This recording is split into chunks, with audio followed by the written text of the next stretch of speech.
하나님의 말씀 신명기 16장 18절에서 17장 1절까지 교독하겠습니다.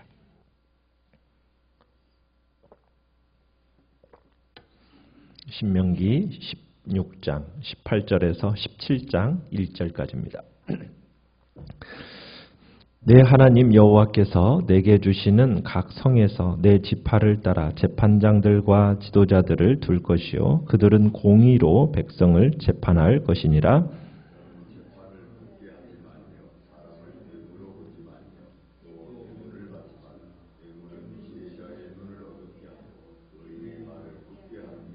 너는 마땅히 공의만을 따르라. 그리하면 내가 살겠고 내 하나님 여호와께서 내게 주시는 땅을 차지하리라.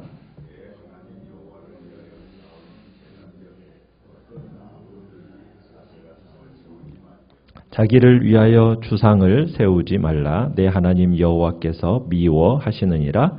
흠이나 악질이 있는 소와 양은 아무것도 내 하나님 여호와께 드리지 말지니 이는 내 하나님 여호와께 가증한 것이 됨이니라. 아멘. 오늘 말씀의 제목은 하나님이 싫어하시는 세 가지라는 제목으로 말씀을 나눕니다.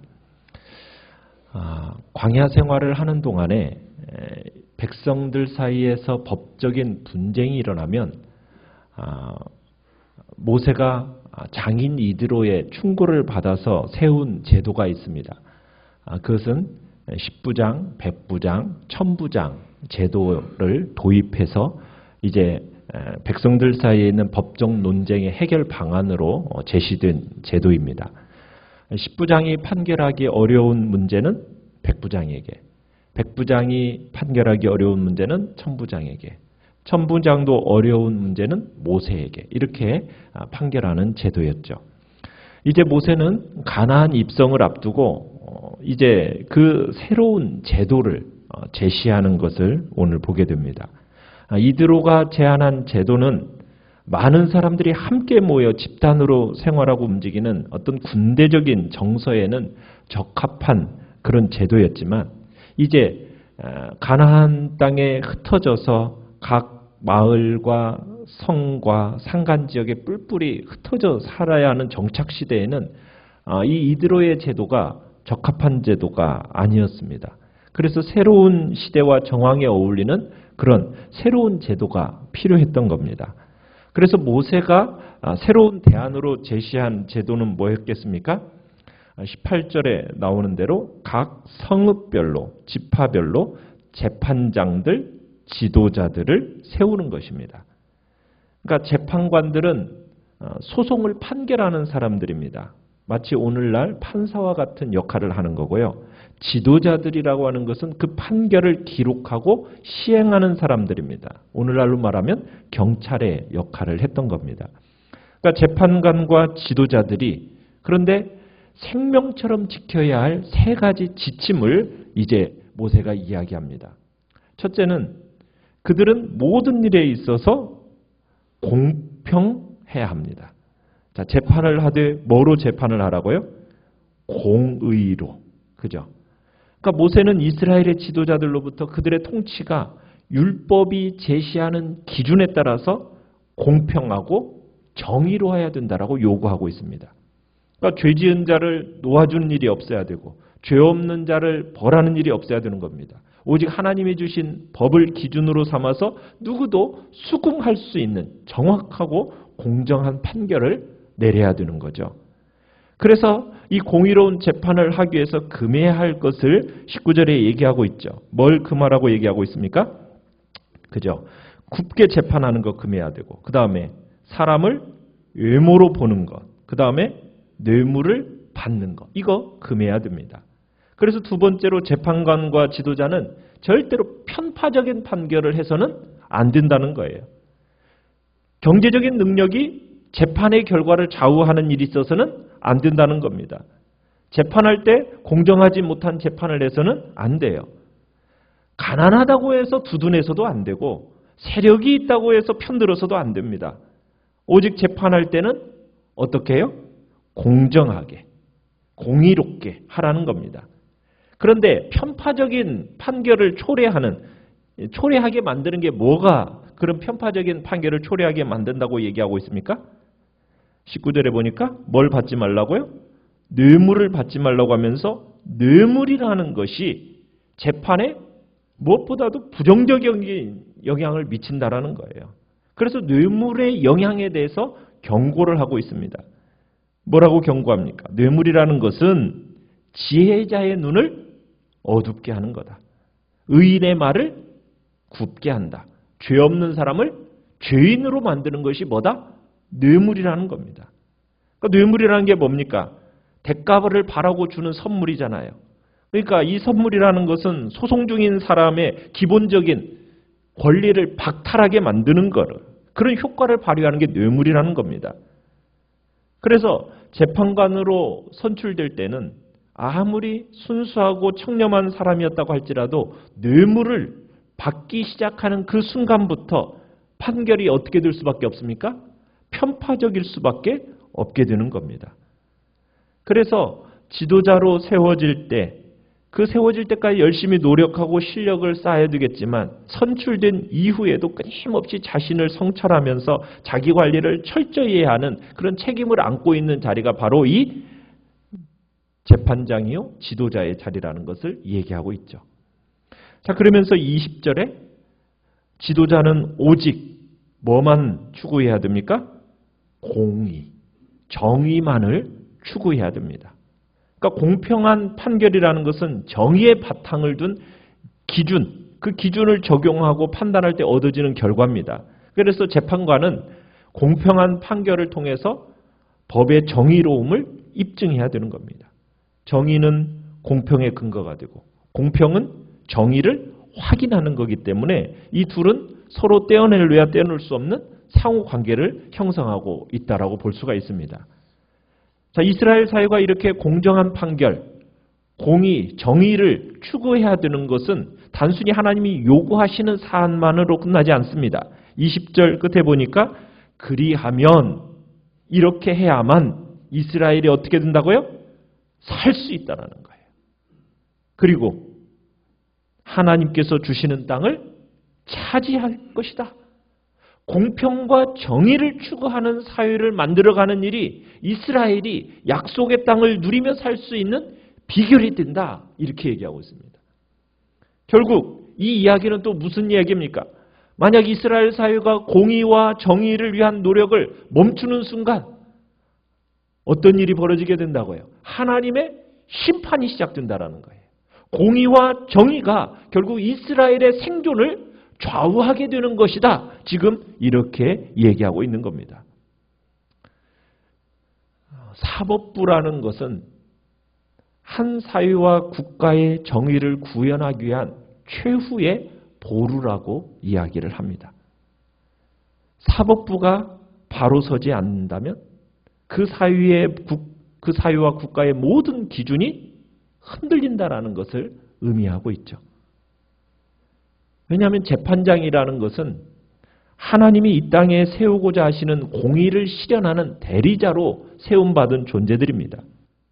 재판장이 판결을 내린다라는 것은 하나님의 공의를 실현하기 위한 대리자의 차원에서 시행해야 할 어떤 신성한 일이라는 거예요. 그런데 인간의 사사로운 편견과 이익 때문에 재판을 굽게 한다? 그것은 결국 하나님의 공의를 굽게 만드는 일입니다. 사법부, 한 나라의 사법부, 그 사법부는 공의를 실현하는 기관이 돼야 됩니다.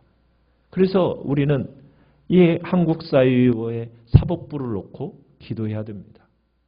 요즘에 참 계속해서 언론에서 떠들어대는 이 사법부 개혁에 대한 이야기는 우리가 마음속에 품고 기도해야 할 제목 중에 하나인 겁니다. 공의를 실현하는 기관이 될 수 있도록 우리는 기도해야 되는 겁니다. 그러나 이 땅의 사법부도 결국에는 믿을 수가 없고 결국에는 이 세상의 질서와 정의를 세우는 최후의 보루는 결국 어디냐? 교회입니다.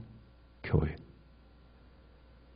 세상의 모든 사람이 사법부마저도 흔들리고 악을 행할지라도 교회만큼은 하나님의 공의의 법을 따라 행해져야 되고 이 세상을 불의로부터 지켜내는 파수꾼의 역할을 마지막에는 교회가 감당해야 되는 겁니다. 하나님의 백성들이 모인 믿음의 공동체라고 자부하는 교회. 이 교회가 공평과 정의에 얼마나 우리가 노력해야 되는지를 말씀하고 있는 겁니다. 교회마저 이것이 무너진다면 결국에는 이 사회는 어떻게 되겠습니까? 하나님의 심판의 대상이 될 수밖에 없습니다. 마지막 최후의 보루로 우리 교회가 이러한 자리에 서고 설 수 있도록 노력해야 되는 거죠. 그러면서 이제 모세가 또 백성들에게 하나님께 예배를 드릴 때 조심해야 할 세 가지 금기사항을 또한 제시하고 있습니다.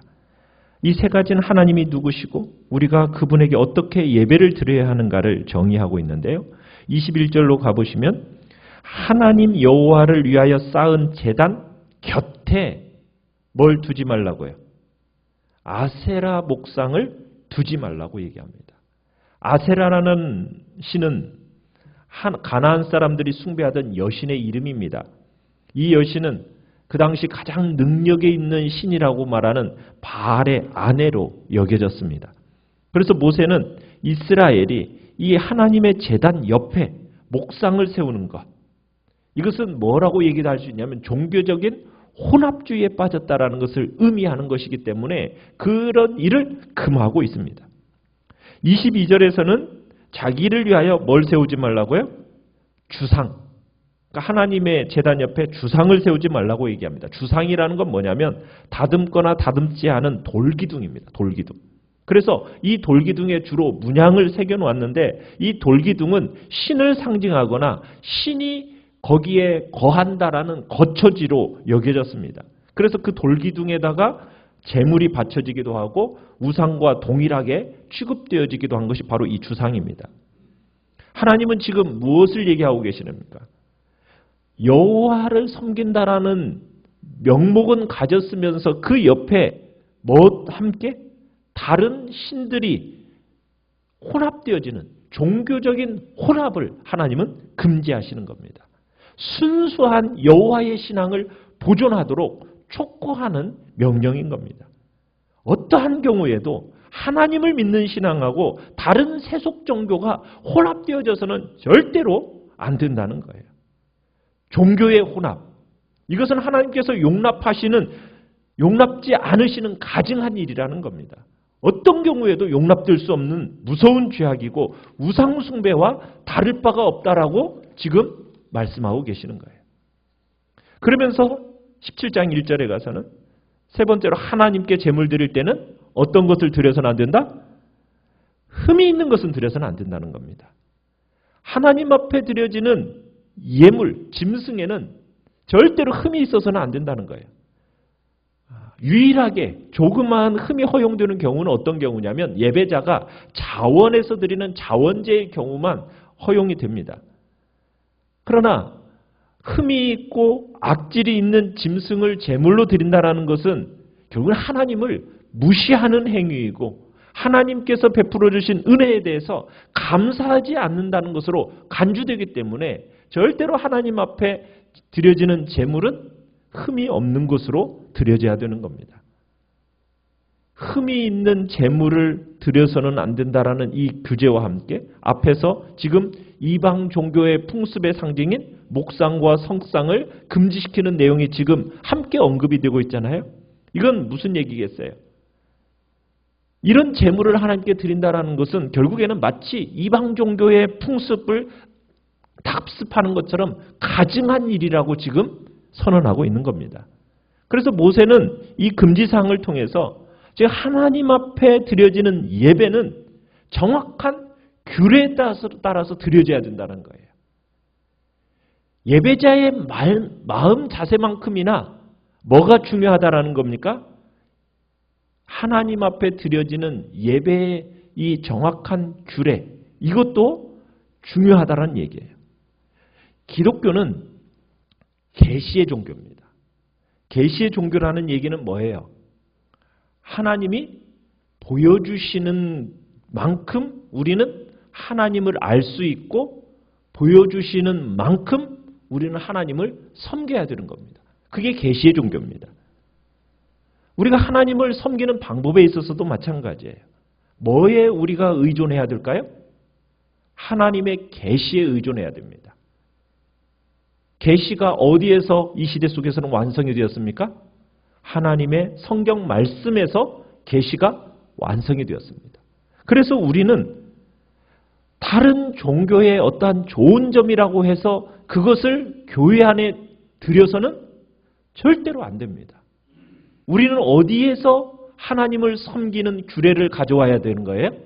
오직 하나님의 말씀, 계시에 의존해서만 하나님을 섬기는 방법과 하나님에 대해서 알아가야지, 하나님의 말씀인 계시를 떠나서 다른 어떠한 나의 생각이나 아니면은 세상의 다른 저런 좋은 점이라고 보여지는 것이 교회에 도입되어지는 순간 아무리 훌륭하게 보이더라도 그것은 하나님 앞에서 악한 것이라는 겁니다. 그러나 오늘날 한국교회에서 예배의 중심이 예배를 받으실 하나님에게 있는 게 아니라 많은 경우에 지금 어떻게 흘러가고 있습니까? 예배 드리는 사람들 중심으로 예배가 변질되어 가고 있다는 것이 안타까운 현실입니다. 그것은 우리에게 오늘 말씀을 통해서 경종을 울리는 말씀이에요. 절대로 여호와의 신앙의 순수성을 훼손해서는 안 된다. 종교적인 혼합의 행위가 교회 안에, 예배 안에 들어와서는 안 된다. 그런 것은 반드시 근절해야 된다. 오직 우리는 하나님의 계시에 따라서 하나님을 섬기고 하나님을 예배해야 됨을 오늘 본문은 우리에게 말씀하고 있는 것입니다. 오늘 우리는 참으로 혹시나 아무렇지도 않게 사람을 속이거나 뇌물을 주고받는 이 세상 속에서 우리는 그것과 상관없는 사람임을 우리는 선포하면서 날마다 우리는 거룩함을 사수해 내야 됩니다. 오늘도 우리의 거룩함을 사수하는 복된 하루가 되게 해달라고, 내가 하나님을 알아가고 하나님을 섬겨감에 있어서 다른 어떤 것으로 알아가고 섬길 게 아니라 오직 우리에게 계시로 완전하게 보여주신 이 진리의 말씀 속에서만 하나님을 알아가고 하나님을 섬기는 방법을 만들어가겠다고 주님 앞에 이 시간에 결단하면서 주님 앞에 기도하며 나가시길 바랍니다. 오늘 말씀을 생각하면서 기도하시고요. 오늘 수요 예배를 위해서 기도해 주시고 연약한 우리의 지체들을 하나님께서 능력의 팔로 치유하고 회복시켜 달라고 이 시간 주님 앞에 기도